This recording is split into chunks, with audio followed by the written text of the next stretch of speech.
Welcome to Politics Done Right. I am your host, Egberto Willies. This is a progressive program that will take the mystery out of politics. This is the program that will encourage you to make sure government becomes we the people. Whether you are liberal, progressive, conservative, or otherwise, you get to air your point of view. We are an independent media outlet that, unlike mainstream media beholden to corporations, we only owe allegiance to you. Remember, you can also send me a tweet at EGBERTOWILLIES. That is at Egberto Willies. Let us engage. It is Politics Done Right.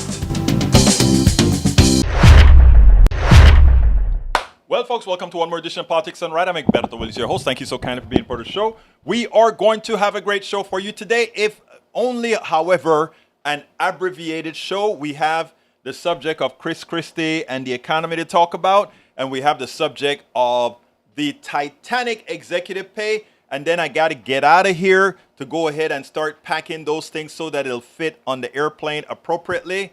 So Mr. Rudnin asked me if how is my preparation for Netroots going? Stressful. I had to get the program for KPFT ready for tomorrow so that it automatically go on auto drive and get it run into the studio, etc., etc. I just got through doing that. I have some other stuff that I did with the thing. So it's going fine, but un poquito stressful as it is every single year because there always seems to be not enough time in a day. But you know what, guys? I love it. We all love it, right? That is what we do. That is what all of us do. We all do all this stuff together, and we make a difference. That's what I like to get in everybody's head. We are making what again? A difference. Anyhow, welcome aboard, E2247. Welcome aboard, my brother Eric Hayes. Welcome aboard, Michael Rudnin. Welcome aboard, Bridge MCP. And my brother from Atlanta, Paul Fleming Sr. How are you doing, sir? Who am I missing so far? Let me go down the list again to make sure that I get all my peeps in that came into the show early. Don't want to miss anybody. If I've missed you, forgive me. Lee Grant. Lee Grant, did I miss you a few times? I think you were persona... I forgot what missing is in Spanish. Persona no encontrado. That's not the right word. That's just another way of saying it because I can't remember what missing is. Falta, que está faltando. Okay. Let's see what else we got here. Eric Hayes, de-Trumpification. I love that. Let's see what de-Trumpification... Oh, me gusta. You know what? Why don't you guys give me some great phrases like that to put on a T-shirt so I can get my printer to put that on and add it to the revenue stream here at Politics Done Right. Let me put that on the screen for you, Brother Rudnin. There it goes. Egberto gave us all his good dissertation on cluster bombs, war activities, and morality yesterday. Yeah, I did that at KPFT. I don't know if I cut that out, but I probably need to cut that out. Thank you for saying that. Here's the difference. The new Miss Netherlands is a guy. Oh, my God. I didn't know that. Is that true? Come on, don't. Let's make sure that it's the truth. But I don't know. I trust my brother Lee Grant though, so it must be true.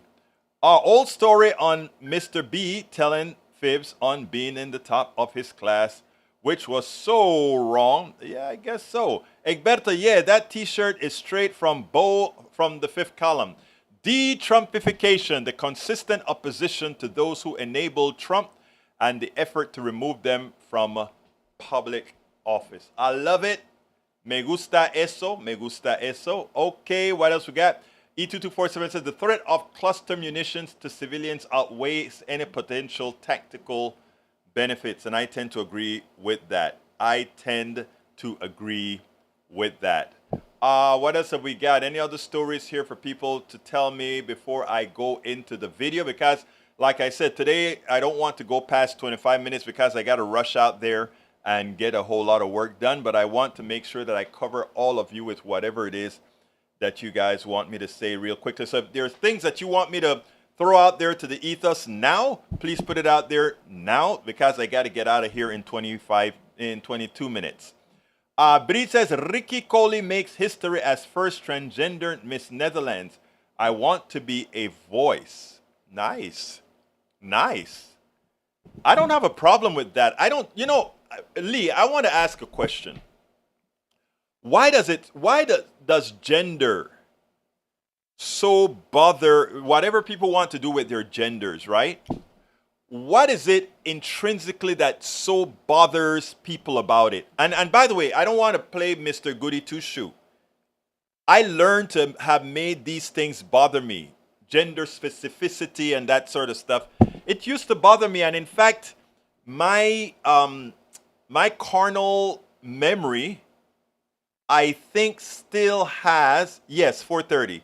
My carnal memory still every so often reacts in a chauvinist manner on certain specific issues, right? Like I told folks, I've extricated my sexism, and that sort of stuff out of my body, my homophobia, etc. But every now and then there's something that creeps up that is based on a specific issue. Let me give an example. I completely believe in the equality of men and women from a mental standpoint, etc. But every now and then I always jump to do things for women, and like I would say, if I even at Netroots I've made mistakes a few years ago, and I open the door and at the same time I say, well, that's what a man's supposed to do. Those kind of things that remain in your psyche, right? And I remember one woman turning around and saying something to the effect of, that has nothing to do with being a man. You're just being a courteous person. And I'm like, you know what? You're right. I need to get rid of some of those things as well. So anyway, Lee Grant says, do boys in the girls' room bother you? The truth of the matter, boys in the girls' room would not bother me if we had groomed boys and girls to be respectful of all human beings. If you go to certain African tribes in the middle of nowhere, or certain tribes in Australia or whatever, the people go around with naked. They're around each other, women and men alike, and it's not a sexual thing; it's a human thing, right? So we have a lot of issues that we within our culture did the separation of women and men and particularly hurt, right? Egberto Willis, show Rudnin's image on the trans women, please. Where is it? Okay. Oh, wow. Could have fooled me. There you go. There you go. Anyway, it's there. Anyhow, folks, let's go ahead and start with the video. Let me tee it up this way. Chris Christie appeared on Morning Joe today. I think MSNBC is really trying to give him some legs, right? Beat up on Trump some. So it was a very long interview. He occupied several segments, And they asked him about gender stuff. They asked him about abortion stuff. They asked him about international stuff, etc. But there was one 4-minute segment in there that I cut out that I thought was very problematic on the part of Joe Biden. And why did I think it was problematic? The reason it was problematic is because Joe assertively stated the fact of the state of our economy and how good it is, and the good work, in as much as it's not as good as what those of us who are progressives want it to be, the good work that brother Joe Biden did with the economy. And Christie couldn't point out specifically what's wrong with Biden other than overspending and inflation, right? But everything else is great. And then he said something at the end that needed to have been challenged by Joe Scarborough that he didn't challenge. I want you to listen to this segment, and then we'll take it on the other side because it is very, very important. And I think if we challenge Republicans on those terms, the terms that I'm going to talk about after the video, I think it's a blowaway win if we can change it to an economic issue as well as the standard issue on abortion. The affirmative action issue, I don't think is going to be a big play at all. I really don't. In fact, I heard a commentary yesterday that made me think twice. But anyhow, let's listen to this and then we'll take it on the other side. I want to talk policy with you, and let's talk economy. I just jotted down some things about the economy that right now seem to be very strong. And my question, you can trash Joe Biden if you like. I'm not saying you will. I'm saying I'm more interested in how do you improve upon these things. We obviously have some structural problems. We've got debt. We've got inflation going down a bit. But unemployment over the past year has been at an all-time low. The dollar's been at a generational high. America's GDP, we've shot up to 25 trillion, while China and the rest of the world stagnated. Obviously, strongest economy in the world. Childhood poverty at an all-time low. Manufacturing is actually exploding for the first time in some time. And this is one that I find so interesting, especially if you look at the right track, wrong track number. About 75% of Americans say that they're in pretty good shape economically, either in pretty good shape or really good shape economically, and yet we have the right track, wrong track going in the wrong direction. That's a bit of an understatement. So given that we're doing some things really well as a country, and I never put that on any Republican, any president, Republican or Democrat, but some things are going really well compared to the rest of the world economically. What's Joe Biden doing wrong? But also, how do you build on this success? Well, he's wildly overspent, Joe, and what's that's done is not only add monumentally to our national debt, which we didn't need to see happen, but it's also created this inflation. I think the answer to your question about, in light of those numbers, why do people still feel we're on the wrong track? It's inflation. Because inflation is the thing that people feel every day. They go to the gas station, they feel it. They go to the supermarket, they feel it. They go to the clothes store to buy clothing for themselves or their children. They go to any place, and inflation is the hidden tax that makes them feel every day like they're falling further behind.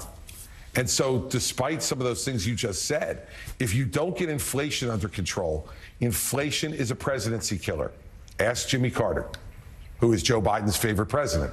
I mean, fact is, it killed Jimmy Carter's presidency, and I believe it will be the single economic factor that will kill Joe Biden's presidency, as long as we don't nominate Donald Trump. And so what we need to do is to make sure that we get spending back under control. And let me be candid about this. Donald Trump did a lousy job at that too. And so did the Republican Congress. And so we've lost some credibility on that. But as you all remember, when we first became acquainted in 2010, I inherited an $11 billion deficit on a $29 billion budget and balanced that budget by cutting 863 programs and didn't raise taxes. The fact is that these things can be done over time, but they have certainly, both Barack Obama, Donald Trump, and Joe Biden have all dug this country a huge debt hole that they have left us, all of them adding to the national debt in trillions of dollars. And so that's, Joe, the argument that needs to be made, because until people start feeling like their paycheck outpaces their costs to raise their families, this is not going to change in terms of the right track, wrong track number. Okay, here is where, let me get that picture off the screen. It's a bit distracting. Here is where I think Joe Scarborough failed royally. The only thing that Christie could legitimately complain about was inflation. That's number one. Number two, he falsely stated what was the genesis of our deficit. I'll take the latter first. I'll take the deficit first. Let's remember, and for those, many of you are younger, but many don't remember 1979, the last year of Jimmy Carter, where we had a small deficit, relatively speaking. Then Reagan he came up with a product called supply-side economics, Reaganomics, right? And Reaganomics pretended that it could zoom the military budget real high, it could cut a whole lot of taxes, and at the same time balance the budget. An impossibility, but that's what he ran on.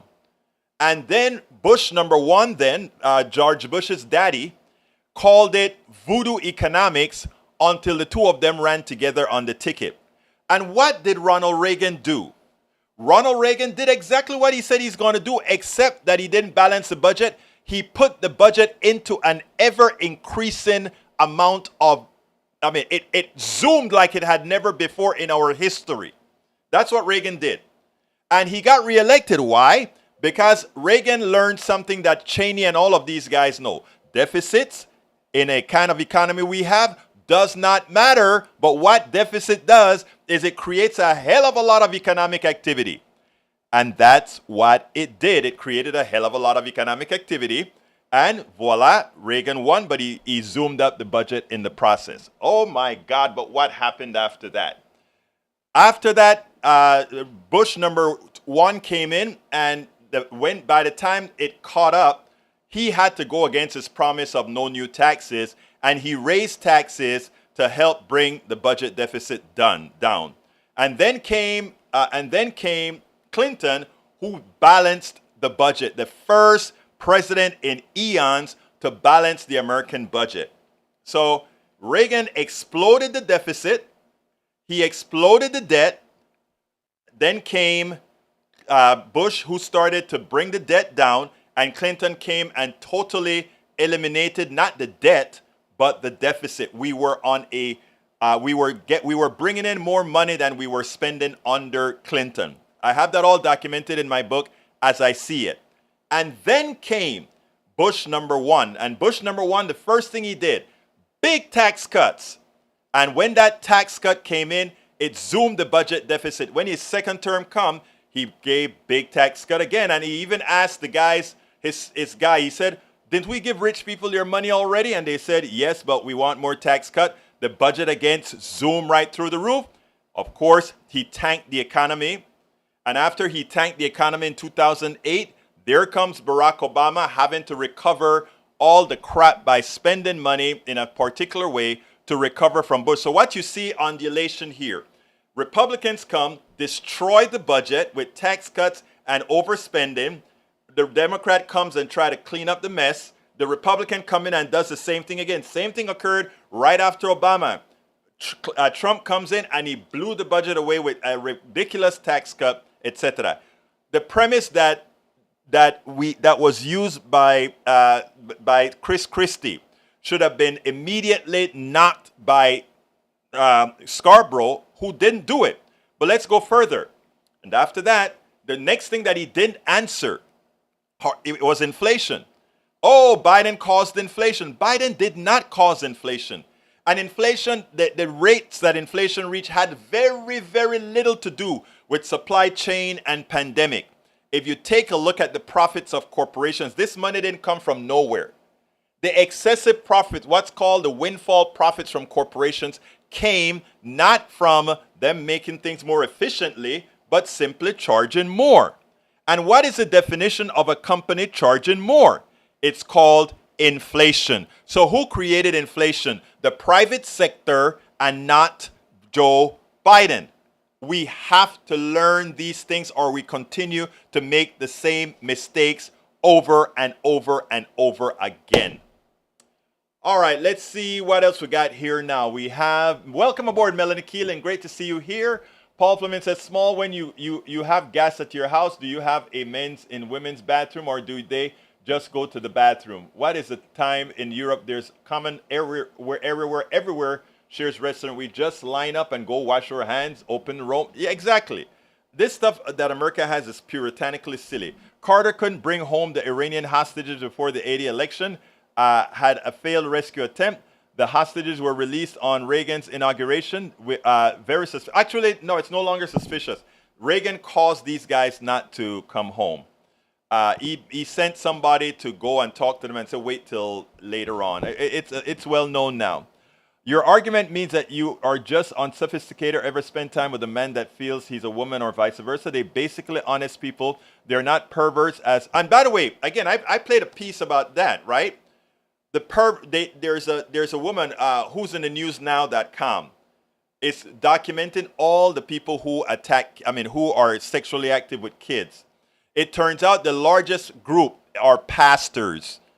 Second largest group, politicians and relatives, okay? So let's clean that up. The people who actually affect kids, the people who are rude and lewd with kids are, in fact, again, pastors, Christians, etc. Redden said, Egberto, both parties understand that government spending on people is more popular than among the people. Democrats want to spend on the people. Republicans want to prevent the spending so that Democrats won't become unstoppably popular. Agreed, agreed, agreed. All right. The next topic is what we have here. And let me put that on the screen. And then I got to get out of here, my brothers and my sisters.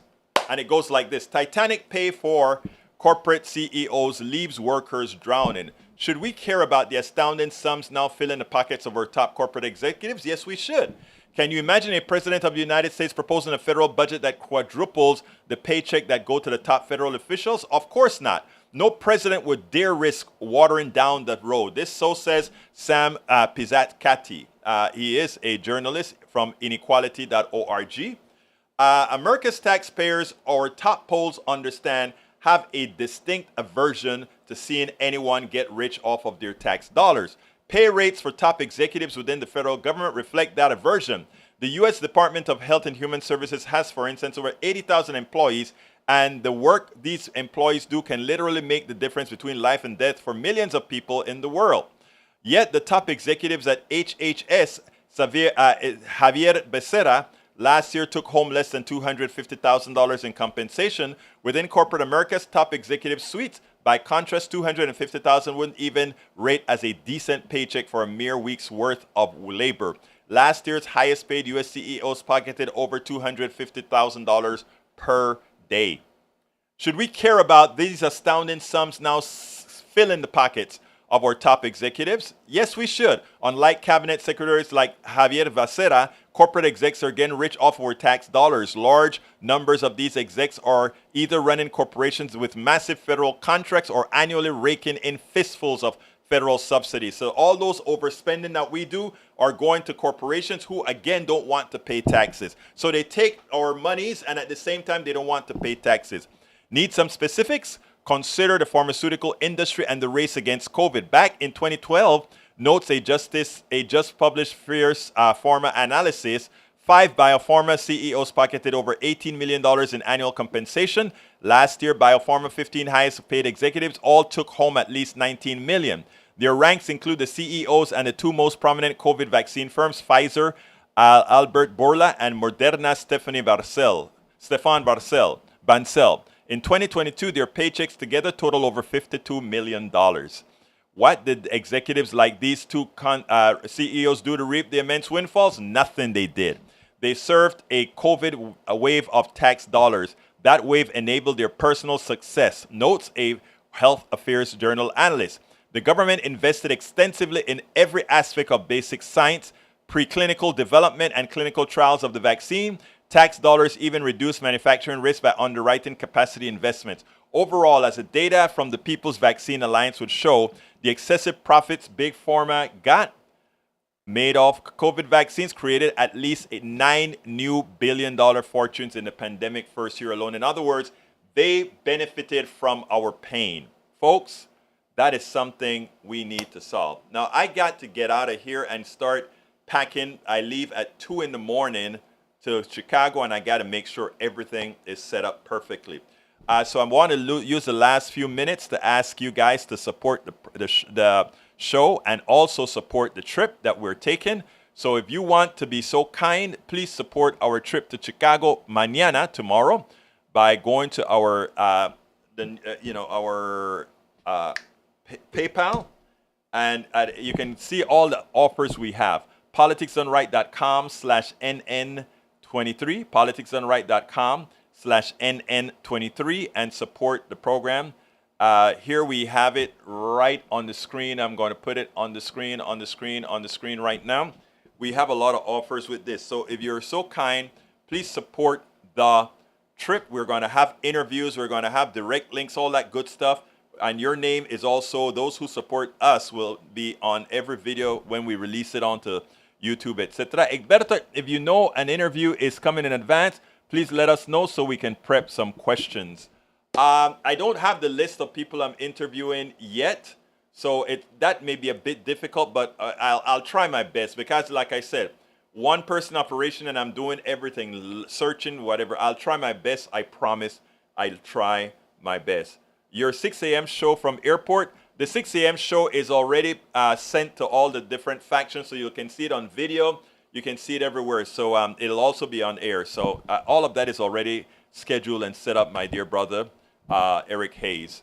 So please, folks, you can also support the program on a sustaining level or single level by going to politicsdoneright.com/support, politicsdoneright.com/support. So please support us.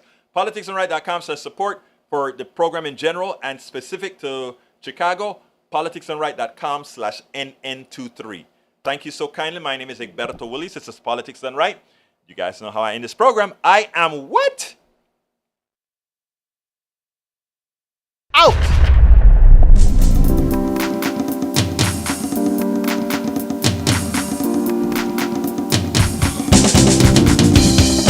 Welcome to Politics Done Right. I am your host, Egberto Willies. This is a progressive program that will take mystery out of politics. This is the program that will encourage you to make sure government becomes we the people. Whether you are liberal, progressive, conservative, or otherwise, you get your point of view. We are an independent media outlet that, unlike mainstream media beholden to corporations, we only owe allegiance to you. Remember, you can also send me a tweet at EGBRTOWILLIES. That is at Egberto Willies. Let us engage. It is Politics Done Right.